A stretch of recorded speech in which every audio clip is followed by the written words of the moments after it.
CTC 40 lakh per annum, महीने के 2,20,000 रुपए सैलरी, लेकिन उसके बाद भी एक छुट्टी में टेंशन फ्री होकर के अफोर्ड नहीं कर पाता क्योंकि एक डिसेंट सा घर लिया था मुंबई में। उसकी EMI 1,12,000 रुपए, फिर कार की EMI, उसके बाद लिविंग एक्सपेंस जैसे मेड को सैलरी देनी है, ग्रोसरीज, बिजली, पानी, इंटरनेट बिल्स पे करने हैं, और उसके बाद हाथ में बचता है करीब 30,000 रुपए, जो इस महीने नहीं बचा क्योंकि मेरा पैर फ्रैक्चर हो गया, हॉस्पिटल जाना पड़ा। दवाइयां थी और उसके खर्चे भी थे। ये कहानी मेरी नहीं है, इंस्पायर्ड है फ्रॉम दिस आर्टिकल, लेकिन ये बहुत सारे हाई पे बट स्टिल स्ट्रगलिंग वाले लोगों की स्टोरी है। और ये तो वैसे एक 32 साल के मिलेनियल की सिचुएशन है। जेन जी जिसे कॉम्प्रोमाइज करना बिल्कुल पसंद नहीं है, उनकी हालत क्या है? सैलरी क्रेडिट हुई और 5 मिनट में बैलेंस 7 रुपए। रेंट, क्रेडिट कार्ड्स एंड कुछ बिल्स के बाद घर से पैसे लेने की नौबत आ रही है। अगर तुम इस सिचुएशन के आस पड़ोस भी हो तो तुम्हें अपने फाइनेंसेस को पूरा चेंज करने की जरूरत है। इस वीडियो में बात करेंगे तुम्हारे फाइनेंशियल रीसेट के बारे में, माइंडसेट से लेकर मनी हैबिट तक, क्रेडिट कार्ड से लेकर कार लोन तक, सिंकिंग फंड से लेकर के साइड हसल तक। 7 स्टेप्स जो तुम्हें 7 महीने में तुम्हारा फाइनेंशियल गेम पलट सकते हैं। इन केसेस की तरह अगर तुम्हारे हाथ में भी पैसे नहीं बचते हैं तो डायग्नोसिस एक्चुअल में काफी सिंपल है। तुम्हारे माइंडसेट एंड तुम्हारे बजट दोनों में गड्ढे हैं, लेकिन माइंडसेट पहले बनता है, बजट बाद में बैलेंस होगा। इसीलिए स्टेप नंबर 1, कुछ यूजलेस एक्सपेंसेस खत्म करने होंगे। और उन यूजलेस एक्सपेंस में सबसे ऊपर आता है क्रेडिट कार्ड बिल। ढंग से यूज करो तो ये फ्री लिक्विडिटी है 45 डेज के लिए, लेकिन अगर ये हिसाब गड़बड़ाया तो इंटरेस्ट लगता है 45 to 50% तक, depending on the bank. And ये इंटरेस्ट लगाने में सबसे ऊपर कौन आता है पता है? Amazon पे ICICI credit card and Flipkart axis bank credit card, 2 platform जहां से तुम सबसे ज्यादा खरीदते हो। इन दोनों ने मिल करके तुम्हें परपेचुअल कंज्यूमर बना रखा है सेल के नाम पे। Big billion day, prime day sale, जब भी ये जाते हैं तो ऑफिस में कॉलीग या साथ का फ्रेंड हमेशा पूछता है कि इस बार क्या खरीदा। इनकी वजह से तुम्हारे मंथली बजट में एक क्रेडिट कार्ड का कंपोनेंट हमेशा होता है, नो कॉस्ट EMI के नाम पे जो तुमने लिया था, जो तुम अपने फ्यूचर इनकम से पे करते हो। इनसे निकलना बहुत आसान है, पे फॉर एवरीथिंग इन फुल। अगर नहीं हो सकता तो मत लो। यूजलेस एक्सपेंस नंबर 2 जो कंप्लीटली अवॉइडेबल है लेकिन मेजॉरिटी जनता फिर भी ले लेती है, is a car loan and उसकी EMI। ये वर्स्ट काइंड ऑफ लोन्स में आता है, एकदम पर्सनल लोन के साथ टॉप पे। Home loan and education loan के इंटरेस्ट डिडक्टेबल होते हैं, तुम्हें टैक्स एडवांटेज मिलता है। Car loan and personal loans में कुछ नहीं मिलता, इसलिए वर्स्ट टाइप ऑफ लायबिलिटीज। और ऊपर से यार तुम्हें हमारी सड़कों में नई गाड़ियां चलानी है। हमारी सड़कें नई गाड़ियां डिजर्व नहीं करती, 4x4 जरूर डिजर्व करती है क्योंकि ऑफ रोडिंग और ऑन रोडिंग में ज्यादा फर्क नहीं रह गया। हमारी सड़कों में भूमि फटती है एंड कार्स को पूरा का पूरा निगल लिया जाता है।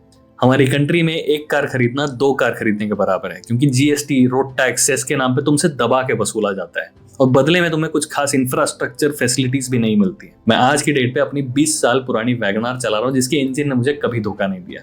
तुम एक 5 साल पुरानी 5 लाख की सेकेंड हैंड जरूर चला सकते हो। Let me D influence you.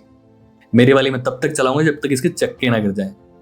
इतना बड़ा रिस्क नहीं लूंगा, but you get the point. Step 3 में जो यूजलेस एक्सपेंसेस बंद किए थे उन्हें इन्वेस्ट करने चाहिए according to me, first on yourself. यहाँ पे आता है इस वीडियो का पार्टनर ओडिन स्कूल का investment banking and finance operations elite course. इस कोर्स के हाइलाइट्स हैं कि it is backed by top finance companies like Broadridge and Feemank. ये कोर्स यूजफुल है उनके लिए जो फाइनेंस फील्ड में एंटर करना चाहते हैं या उनके लिए जो ऑलरेडी फाइनेंस फील्ड में है एंड अपस्किल करना चाहते हैं। ये एक 3 मंथ्स का फुल्ली ऑनलाइन कोर्स है with live weekend classes and live doubt clarification sessions during the week. साथ ही साथ प्लेसमेंट सपोर्ट जो बहुत इंपॉर्टेंट है आज के टाइम पे, और इसके साथ assistance with resume building, mock interviews, job opportunities with top hiring partners जो 10+ हायरिंग स्प्रिंट्स में होते हैं and pre placement talks with industry professionals. Course के और भी हाइलाइट्स हैं जैसे 200 hours live training by finance experts, hands on projects. ये कोर्स में इक्विप करेगा for profiles like financial analyst, risk analyst and others. तो फुल कोर्स डिटेल्स हैं with link in description and pin comment, checkout कर सकते हो। अपने आप पे स्टॉक मार्केट पे तो तुम जरूर इन्वेस्ट करोगे, लेकिन वो सेकेंड हैंड गाड़ी जिसके बारे में अपन ने बात की थी उसके लिए भी मिनिमम 5 लाख तो चाहिए। या वेकेशन पे जाना है उसके लिए भी गिल्ट फ्री खर्चा करने के लिए पैसे चाहिए। और ठीक है, नई गाड़ी खरीदने नहीं दी, नया आईफोन तो खरीदने दो। इसका जवाब है in point number 4, sinking fund. Emergency fund के बारे में सब बात करते हैं, सबको पता है। अननोन एक्सपेंसेस जो कभी भी रैंडमली आ सकते हैं उनके लिए होता है इमरजेंसी फंड।